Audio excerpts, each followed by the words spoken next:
پڑھیے پڑھیے. الله والصلاة والسلام على رسول الله أما بعد. وعن جابر رضي الله عنه أن النبي صلى الله عليه وسلم قال له: إذا كان الثوب واسعا فالتحف به في الصلاة. ولمسلم: فخالف بين طرفيه وإن كان ضيقا فاتزر به. متفق عليه. ولهما من حديث أبي هريرة رضي الله عنه: لا يصلي أحدكم في الثوب الواحد ليس على عاتقه منه شيء. یہ روایت جابر رضی اللہ عنہ سے مروی ہے. جابر بن عبداللہ رضی اللہ عنہ فرماتے ہیں قال ان النبی صلی اللہ علیہ وسلم قال له کہ نبی کریم صلی اللہ علیہ وسلم نے جابر رضی اللہ عنہ سے کہا. کیا کہا؟ اذا، اذا مانے جب، کانا مانے ہونا. اصل میں کانا کا معنی ہوتا تھا، کبھی کبھی کانا کا معنی ہونا ہوتا ہے. کہ نبی صلی اللہ علیہ وسلم نے فرمایا اذا کانا ہو، الثوب کے معنی کپڑا، جمع اس کی اثواب. ثوب جب، کانا الثوب جب کپڑا ہو، واسعا، وسع کے معنی ہوتا ہے کشادہ ہونا، واسعا معنی کشادہ. جب کپڑا کشادہ ہو اور فراخ ہو، فتحف فتحف به فی الصلاة. تو نبی کریم صلی اللہ علیہ وسلم نے فرمایا، اتحفا کے معنی ہوتا ہے اتحفایت، التحف یلتحف سے فتحف. فلتحف کا معنی ہوتا ہے ڈھانپنا، لپیٹنا. اسی سے لحاف آتا ہے، ہم لوگ جانتے ہیں لحاف ٹھنڈیوں میں عام طور پر لوگ استعمال کرتے ہیں، اس کی جمع آتی ہے لحف. اور التحف یلتحف، فلتحف کے معنی ہوتا ہے، نبی کریم صلی اللہ علیہ وسلم نے فرمایا نماز میں اس ایک کپڑے کے ذریعے سے اسے چاہیے کہ وہ ڈھانپ لے. فلتحف، فلتحف یہ امر کا صیغہ ہے.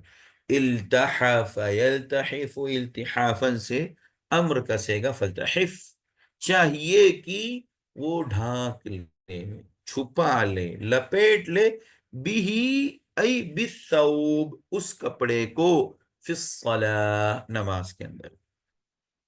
اس حدیث کو امام مسلم اور امام بخاری نے روایت کیا ہے.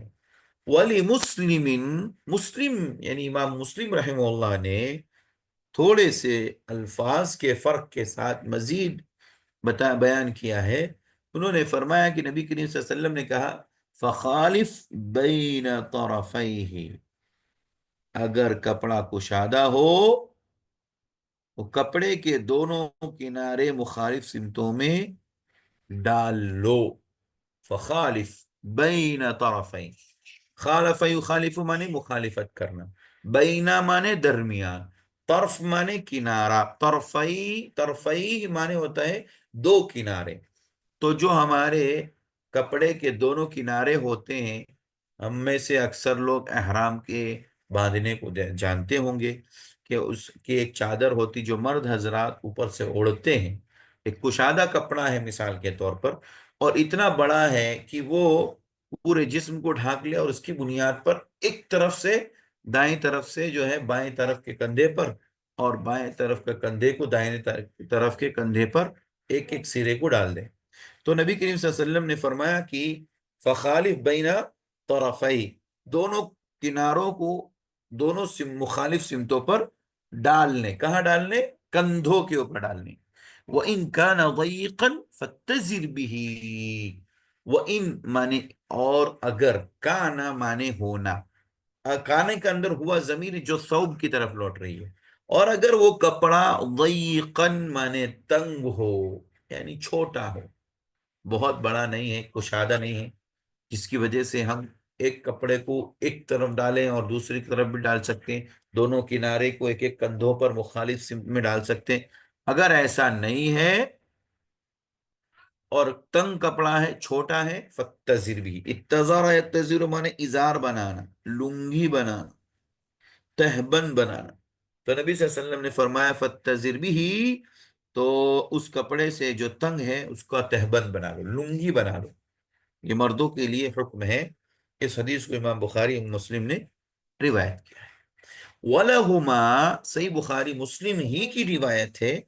لہما جب کہا گیا، اوپر پہلے ذکر ہو چکا ہے، تو امام بخاری امام مسلم ہی نے اس حدیث کو روایت کیا ہے، مگر راوی یہاں پر بدل گئے ہیں۔ راوی ہیں ابو ہریرہ رضی اللہ عنہ، فرماتے ہیں لا یصلی احدکم، نبی کریم صلی اللہ علیہ وسلم نے فرمایا کہ لا یصلی، لا یصلی مانے نماز نہ پڑھے، احدکم، احد مانے ایک، کم مانے تم میں سے کوئی بھی انسان نماز نہ پڑھے، فی الثوب الواحد، ثوب مانے کپڑا، واحد مانے ایک، ایک کپڑے میں نماز نہ پڑھے، لیس علی عاتقہ منہ شیء، لیس مانے نہیں، علی مانے پر، عاتق کے مانے ہوتا ہے کندھا، جس کے کندھے پر منہ، اس کپڑے میں سے،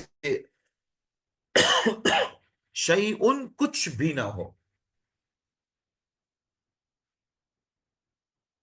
ایک کپڑا ایسا، نبی کریم صلی اللہ علیہ وسلم نے فرمایا کہ تم ایک کپڑے میں نماز، تم میں کا کوئی بھی شخص ایک کپڑے میں نماز نہ پڑھے، لیس علی عاتقہ منہ شیء، اس کے کندھے پر اس کپڑے کا کچھ بھی حصہ نہ ہو، کوئی بھی چیز نہ ہو، تو ایسی صورت میں اس شخص کو منع کیا گیا ہے کہ وہ نماز ایک کپڑے میں نہ پڑھے۔ تو یہاں پر باب قائم کیا گیا، باب شروط الصلاح، نماز کی شرطوں کا بیان۔ کتنی شرطیں ہیں نماز کی، اور نماز کی شرطوں کا مطلب یہ ہے کہ جو نماز ان شرطوں کے ساتھ ادا کی جائے تو وہ صحیح مانی جائے گی، اور اگر ان شرطوں میں سے کوئی بھی ایک شرط فوت ہوتی ہیں تو قاعدہ ہے عربی کا، اذا فات الشرط فات المشروط، جب شرط ختم تو مشروط بھی ختم، یعنی شرط کا پائے جانا بے حد ضروری ہے۔ شرط کے ختم ہوتے ہی وہ عمل بھی ختم ہو جائے گا، اس کا کوئی اعتبار نہیں ہوگا، اس کے اوپر اجر و ثواب نہیں دیا جائے گا۔ تو حضرت جابر رضی اللہ عنہ کہتے ہیں کہ اللہ کے نبی صلی اللہ علیہ وسلم نے انہیں ایک بات ذکر کرتے ہوئے کہا کہ اذا كان الثوب، جب ایک کپڑا ہو، واسعا اور کافی کشادہ ہو، بڑا ہو،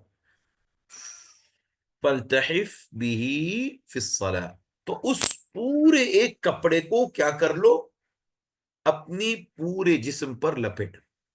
کشادہ ہے یعنی یوں سمجھ لیجئے، آپ اس کو اگر کپڑے کے اعتبار سے نہیں سمجھ پا رہے ہیں تو یوں سمجھیے کہ ایک بڑی چادر ہے، 6x6 کی ایک چادر ہے، 5x6 کی ایک چادر ہے، اور ڈبل بیڈ کی ایک چادر ہے، سمجھ لیے چلیے، یا سنگل بیڈ کی ہے لیکن ابھی اس کے اندر بھی کافی کشادہ ہے۔ اس ایک چادر کو اگر آپ لپیٹ سکتے ہیں، اس کی وجہ سے آپ اپنے پورے جسم کے حصے کو چھپا سکتے ہیں، تو اس کے اندر آپ باوضو ہو کر کے ایک ہی چادر کے اندر نماز پڑھ سکتے ہیں۔ اور اسی چیز کا حضرت جابر کو اللہ کے نبی صلی اللہ علیہ وسلم نے حکم دیا کہ ایک کپڑا اگر کشادہ ہے تو اسے اپنے جسم پر لپیٹ لو اور نماز پڑھ لو، نماز ہو جائے گی۔ تو پہلی شرط کیا معلوم ہوئی اس حدیث کی روشنی میں، کہ انسان کا جسم پورا کا پورا ڈھکا ہونا چاہیے، چاہے وہ کپڑا ایک ہی ہو لیکن کشادہ ہو، اس سے کیا ہونا چاہیے، پورا جسم ڈھکا ہونا چاہیے۔ مسلم کی جو روایت میں کہا گیا کہ فخالف بین طرفیہ، الفاظ تھوڑے زیادہ ہیں، کہا گیا کہ جو کشادہ کپڑا ہے، مثال کے طور پر 2x2 کی اگر چادر ہے، 6x6 کی چادر ہے ڈبل بیڈ کی، اگر آپ اس کو دیکھیں گے تو دونوں طرف سے آسانی کے طور پر دائیں ہاتھ سے بائیں ہاتھ کے کندھے کے اوپر آپ اس کو اس کے ایک سرے کو، ایک کنارے کو ڈال سکتے ہیں، ایسے ہی بائیں ہاتھ سے بائیں کنارے کو دائیں کندھے پر، رائٹ کندھے کے اوپر اس کے ایک کنارے کو ڈال سکتے ہیں۔ جیسے ہم لوگ ٹھنڈی میں شال اوڑھتے ہیں، دیکھیں اوپر سے شال اوڑھ لیا جاتا ہے عام طور پر ٹھنڈی کے دور میں، جہاں پر ٹھنڈی زیادہ ہوتی لوگ وہاں پر سویٹر جیکٹ وغیرہ پہننے کے باوجود اوپر سے شال پہنتے، ٹھنڈی میں دلی کے اندر بہت زیادہ ہوتی ہیں۔ تو بہرحال تو اس طریقے سے نبی کریم صلی اللہ علیہ وسلم نے فرمایا کہ جب وہ کشادہ ہے کپڑا تو ایک کندھے پر، داہنے ہاتھ سے بائیں ہاتھ کے کندھے پر ایک سرا ڈال دیجئے، اور دوسرا کونا اور دوسرا سرا چادر کا کپڑے کا بائیں ہاتھ سے دائیں کندھے پر ڈال دیجئے۔ اگر یہ کشادہ ہے تو ایسا کریے، ٹھیک ہے؟ یہ ایک طریقہ ہے جو نبی صلی اللہ علیہ وسلم نے بتایا۔ اور اگر آپ کے پاس، ہمارے پاس کپڑا اتنا چوڑا نہیں ہے، اتنا کشادہ نہیں ہے، اتنا بڑا نہیں ہے، 2x2، 4x4، 5x5، 5x6، double bed single bed نہیں ہے، ایک لنگی اور ازار اور تہبند بنانے کے برابر، صرف 1 سے 1.5 یا 2 میٹر کے برابر ہے بس، جس سے کہ ہمارا جو ہے قدم کا حصہ، یا یہ کہہ سکتے ہیں کہ زیر ناف سے لے کر کے پیر کا حصہ صرف ڈھک سکے۔ تو اللہ کے نبی صلی اللہ علیہ وسلم نے فرمایا وَإِن كَانَ ضَيِّقًا، اگر کپڑا تنگ ہو فَاتَّزِرْ بِهِ، تو اب اس کو کیا کرنا ہے، چونکہ زیر ناف سے لے کر کے گھٹنے تک یہ سطر کا حصہ ہے، مردوں کے لیے، عورتوں کے لیے تو پورا پورا جسم، مردوں کے لیے خاص طور پر اس کو ڈھانکنے کا حکم ہے۔ لہذا اللہ کے نبی صلی اللہ علیہ وسلم نے فرمایا کہ وہ اس کے ازار بنا لے، اس کی لنگی بنا لے، اس کو تہبند بنا کر کے اسے زیر ناف سے نیچے تک حصے پر باندھ لیں، اور اسی میں کیا کر لیں، نماز پڑھ لے۔ یہ بات اللہ کے نبی صلی اللہ علیہ وسلم نے ذکر فرمائی۔ البتہ صحیح بخاری مسلم کی جو دوسری روایت حضرت ابو ہریرہ سے وارد ہوئی ہے، اس کے اندر اللہ کے نبی صلی اللہ علیہ وسلم نے منع کیا کہ کوئی بھی تم میں کا کوئی بھی آدمی ایک کپڑے کے اندر نماز نہیں پڑھے گا جس کپڑے کے اندر اتنی کشادگی نہ ہو کہ جس سے کہ انسان کا کندھا کھلا رہے۔ اگر ایک کپڑا ہے، اگر مثال کے طور پر جیسے ابھی بتایا اوپر کہ اگر صرف لنگی بنے گی تو کندھا تو کھلا رہے گا نا، تو نماز میں کندھا کھولنا منع ہے، مردوں کو بھی عورتوں کو تو خیر کسی بھی صورت میں نہیں، لیکن مردوں کو کندھا کھولنا منع ہے، جیسے طواف میں کندھا کھول کر کے چلنا ہے، لیکن نماز میں کندھے ہمیشہ بند رہنے چاہیے، ڈھکے ہونے چاہیے۔ تو حدیث رسول جو حضرت ابو ہریرہ کی ہے اس سے صاف واضح ہے کہ اگر کندھے کھلے ہوئے ہوں تو ایسی صورت میں، یا ایک ہی کندھا کھلا ہوا ہو تو بھی نماز صحیح نہیں ہوں گی۔ تو نماز کی شرطیں یہاں پر بتائی جا رہی ہے۔ ایک شرط تو یہ بتائی گئی کہ اگر کوئی آدمی ایک کپڑے میں جو کہ کشادہ ہے، وسیع ہے، بڑا ہے، اس میں پوری طریقے سے اپنے آپ کو ڈھانک لیں اور باوضو ہو تو اس کی نماز صحیح ہے۔ اور ایک کپڑا اگر اتنا ہے کہ جیسا کہ دوسری حدیث میں کہا گیا، صحیح مسلم کی روایت میں، کہ وہ ازار کے اور تہبند کی حد تک ہے، تو اس کو اس حد تک باندھ سکتے ہیں۔ اگر اس کے اندر ایک کپڑے کے اور ایک کپڑا اوپر سے ڈال لیں جس سے کہ کندھا چھپ جائے، جیسا کہ ہمارے جو زائرین جو حج عمرہ کے لیے جاتے ہیں تو عمرے کے اندر 2 چادریں عام طور پر ہوتی ہیں، ایک تہبند بنا لی جاتی ہے نیچے لنگی کی شکل میں، اور ایک اوپر سے ہلکی سی ایک چادر ڈال دی جاتی ہے جس سے کہ نماز کے وقت میں ہمارا اپنا یہ کندھا ڈھک جاتا ہے۔ اس طریقے سے ہم سب اس حدیث کو سمجھ سکتے ہیں کہ شروط صلاۃ میں امام حافظ ابن حجر عسقلانی رحمہ اللہ کیوں لے کر کے آئے کہ یہ نماز کی شرط ہے کہ کندھا ڈھکنا چاہیے، نماز کی شرط ہے کہ کپڑا اتنا موٹا ہو کہ جو جسم کے تمام حصے کو ڈھانک لیں، اور نماز کی شرط ہے کہ وہ اتنا تنگ کپڑا نہ ہو کہ جس سے ازار بھی نہ بنے۔ یہ ساری شرطوں کا خیال کرتے ہوئے ہمیں کپڑوں کا اہتمام کرنا چاہیے۔ اب جو حدیث کے اندر باب سے جو تعلق ہے وہ واضح ہے، میں نے شرط کے طور پہ بتا دیا، اور حدیث میں کچھ مسائل ذکر کیے گئے ہیں، ان مسائل پر ہم توجہ دیں گے۔ ان احادیث سے معلوم ہوتا ہے کہ سطر ڈھانکنے کے بعد مرد حضرات کے لیے نماز میں کندھے ڈھانکنا بھی ضروری ہے۔ کیا کہا گیا؟ سطر ڈھانکنے کے بعد، جو سطر یعنی زیر ناف کے نیچے سے جو حصہ ہے پورا پیر تک کا، وہ ڈھانکنے کے بعد اور اوپر کا کندھا بھی ڈھانکنا کیا ہے، مردوں کے لیے ضروری ہے۔ عورتوں کے لیے تو پورا کا پورا جسم یہ سطر ہے، لیکن مردوں کے لیے خاص طور پر ناف کے نیچے سے لے کر کے گھٹنے تک یہ حصہ سطر کا کہلاتا ہے، لہذا ان کا بھی ڈھانکنا کیا ہے، ضروری ہے، اور اس کے ساتھ ساتھ کندھوں کا بھی ڈھکنا ضروری ہے۔ یہ پہلا مسئلہ ہمیں معلوم ہوا، لیکن یہ واضح رہے کہ اتنا کپڑا میسر ہو، جب کپڑا ہی، اگر انسان کے پاس اتنا کپڑا ہے جس میں کہ وہ کندھا بھی ڈھانک سکتا ہے تو ٹھیک ہے، لیکن اگر اس کے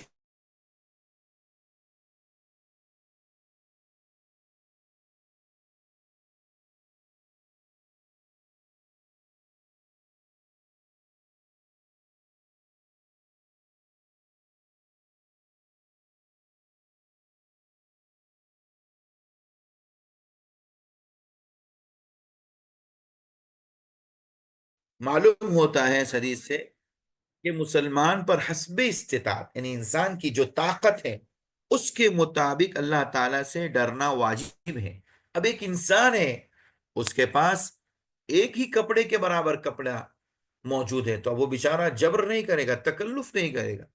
شریعت یہ کہتی ہے کہ انسان کی استطاعت کے مطابق انسان کو اپنی زندگی گزارنا چاہیے، اور اللہ تعالیٰ کسی بھی فرد کو لا یکلف اللہ نفسا الا وسعها، اس کی طاقت سے زیادہ اس کے اوپر بوجھ نہیں ڈالتا۔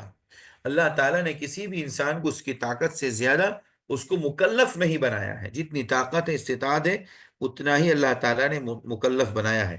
تو معلوم ہوا کہ مسلمان پر حسب استطاعت ہی اللہ تعالیٰ سے ڈرنا واجب ہے، لہذا جن واجبات پر عمل کی اس میں طاقت ہو اسے چاہیے کہ ان پر عمل کرے، لیکن جن پر عمل کی اس میں طاقت ہی نہیں نہ ہو تو وہ اس سے ساقط ہو جائے گا، جس کے اندر انسان کے اندر طاقت نہیں۔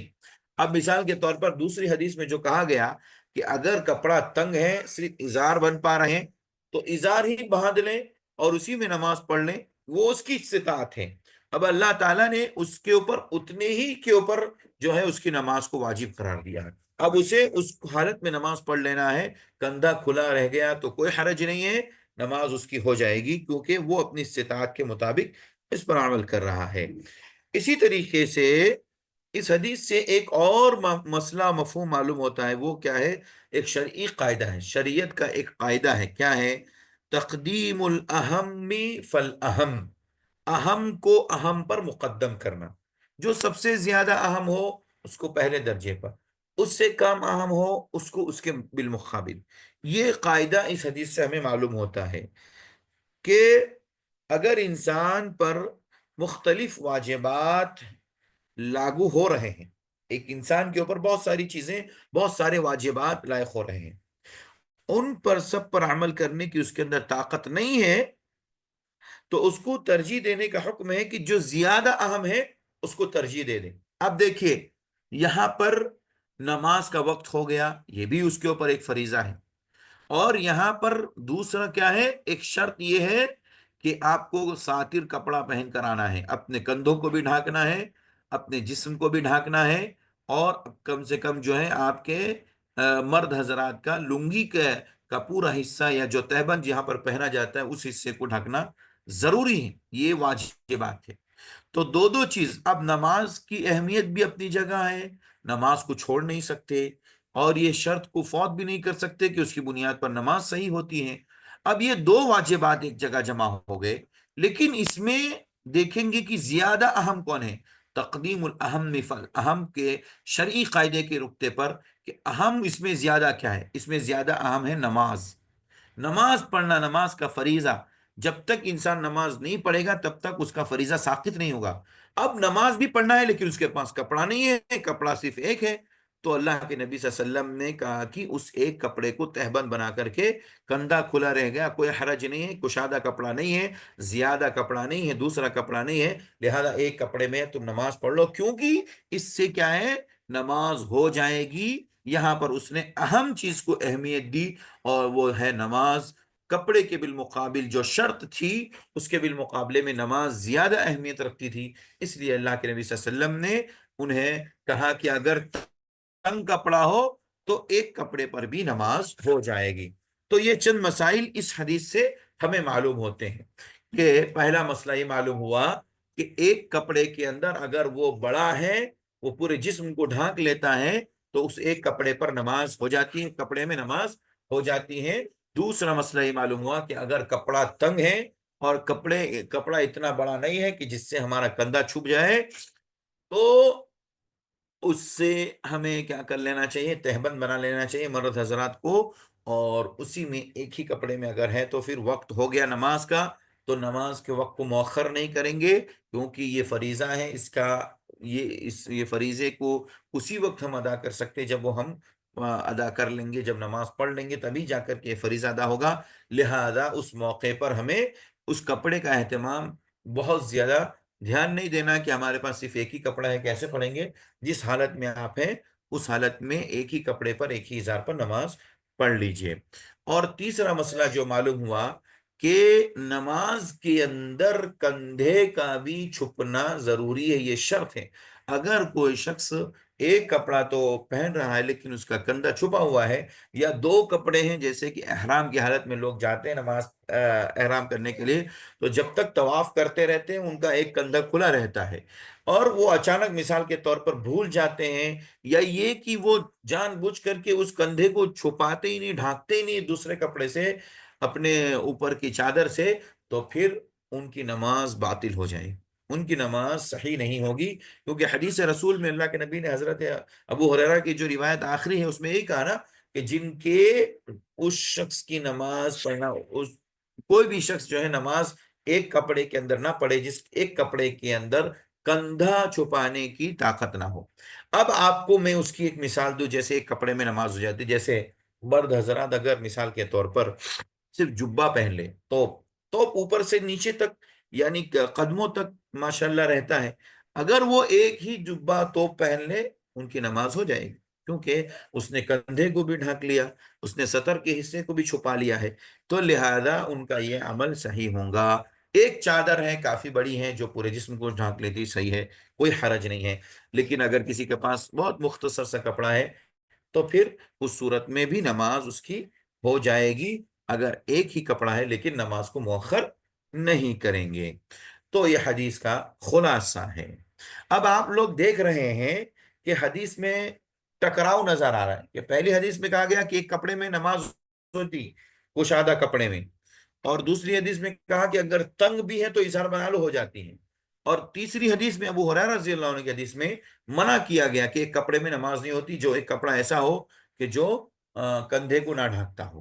اب ان تینوں میں ٹکراؤ دکھ رہا ہے آپ کو، تو کوئی ٹکراؤ نہیں ہے، اس لیے کہ تینوں حدیثوں کو ہم الگ الگ محمول کریں گے، الگ الگ چیزوں پر محمول کریں گے۔ نمبر ایک، پہلی حدیث جو اذا کان الثوب واسعا ہے، اس کو ہم اس پر محمول کریں گے، اور اس پر ہم سمجھیں گے کہ اگر ایک کپڑا انسان کے پاس ہے اور وہ پورا ڈھانک لیتا ہے انسان کی باڈی کو، چاہے وہ چادر ہو یا توپ ہو، جس کی میں نے آپ کو مثال دی، جبہ ہو، اگر ایک ہی کپڑا ہے جو انسان کی پورے جسم کو ڈھانک لیتا ہے، سطر کو بھی کندھے کو بھی، تو اس ایک کپڑے میں نماز پڑھنا جائز ہے، کوئی حرج نہیں، اس کی نماز ہو جائے گی۔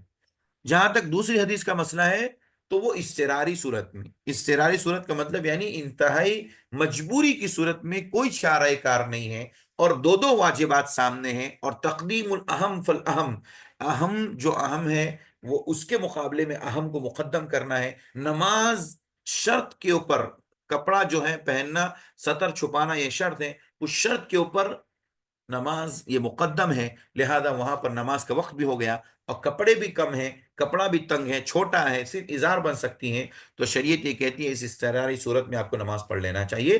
تو دوسری حدیث اس بات کی کیا کرتی ہے، اضطراری صورت کو وضاحت کرتی ہے، واضح کرتی ہے۔ رہا مسئلہ تیسری حدیث کا حضرت ابو ہریرہ کی، تو اس میں وہی ہے جو اوپر والی پہلی حدیث، مگر اس میں خلاصہ یہ ہے کہ ایک آدمی اگر ایک کپڑے میں نماز پڑھ رہا ہے تو اس کے لیے ضروری ہے کہ اس کا کندھا بھی چھپا ہونا چاہیے۔ اگر ایک کپڑا ایسا ہے جس کا کندھا چھپا ہوا نہیں ہے اور اضطراری صورت بھی نہیں ہے، کوئی مجبوری بھی نہیں ہے، تو پھر اس کی نماز باطل ہے۔ یہ ابو ہریرہ رضی اللہ عنہ کی حدیث سے ثابت ہوتا ہے۔ ابو ہریرہ رضی اللہ عنہ کی حدیث سے یہی ثابت ہوتا ہے کہ کپڑا ایک ہو چلے گا، لیکن وہ کپڑا مکمل طور پر ساتر بھی ہو اور اوپر سے نیچے تک کندھے سے چھپا ہوا ہو۔ ایسا نہیں ہونا چاہیے کہ ہمارے پاس وسعت اور طاقت بھی موجود ہیں، کپڑے بھی موجود ہیں، اور جان بوجھ کر یہ کہیں کہ نہیں، ایک حدیث حدیث ہے ایک کپڑے میں نماز ہو جاتی لہذا ہم کندھے نہیں ڈھانکیں گے، نعوذ باللہ، تو یہ ایسی صورت میں ان کی نماز کیا ہو جائے گی؟ باطل ہو جائے گی۔ تو تینوں حدیثوں کا مفہوم میں نے آپ کے سامنے یہاں واضح کر دیا۔ اب جو حدیث میں راوی آئے ہیں جابر بن عبداللہ رضی اللہ عنہ، ان کا مختصر خاکہ میں آپ کے سامنے ان کی زندگی کے مختصر حالات کو بیان کر دوں تاکہ آپ کے ذہن و دماغ میں اس صحابی رسول کے بارے میں واضح ہو جائے۔ جابر بن عبداللہ ان کا نام ہے، جابر ان کا نام، ان کے ابا کا نام عبداللہ۔ یہ عبداللہ رضی اللہ عنہ غزوہ احد میں شہید ہو گئے تھے، اور یہ جابر رضی اللہ عنہ ہیں جن کی 7 یا 8 بہنیں تھیں۔ اللہ تعالیٰ نے ان کی کفالت کے لیے ان کو ان کے جانشین بنایا تھا عبداللہ کے۔ تو جابر ان کا نام ہے، عبداللہ ان کے والد صاحب کا نام۔ ان کی پیدائش 16 قبل ہجری، یعنی کہ ہجرت سے 16 سال پہلے یثرب یعنی مدینہ میں ہوئی، اور وفات 78 ہجری میں ہوئی۔ 78 ہجری میں ان کی وفات ہوئی، اور اس وقت ان کی عمر 94 سال تھی، 94۔ مدینہ منورہ میں ان کی وفات ہوتی ہیں، اور ان کی کنیت ہے ابو عبداللہ۔ جابر رضی اللہ عنہ کی کنیت ہے ابو عبداللہ، اور ان کے والد صاحب کا نام ہے عبداللہ بن عمرو بن الحرام۔ عبداللہ بن عمرو بن الحرام ان کے والد کا نام ہے، اور یہ بھی صحابی اور ابا بھی صحابی، دونوں صحابی۔ والدہ کا نام نصیبہ بنت عقبہ بن عدی، نصیبہ بنت عقبہ بن عدی ان کی والدہ کا نام تھا۔ ان کی بھی حدیث کافی احادیث کے اندر موجود ہیں۔ ان کی حدیث کی تعداد ہے 1540، 1540۔ حدیث کی تعداد ان کی کیا ہے؟ 1540۔ اور ان کا نسب کیا ہے؟ السلمی الخزرجی الانصاری۔ بس اتنا کافی ہے اس صحابی رسول کے لیے۔ اور آخری بات کہ غزوہ خیبر میں اور غزوہ خندق میں یہ شریک ہوئے، اور اللہ کے نبی صلی اللہ علیہ وسلم نے ان کو خاص طور پر غزوہ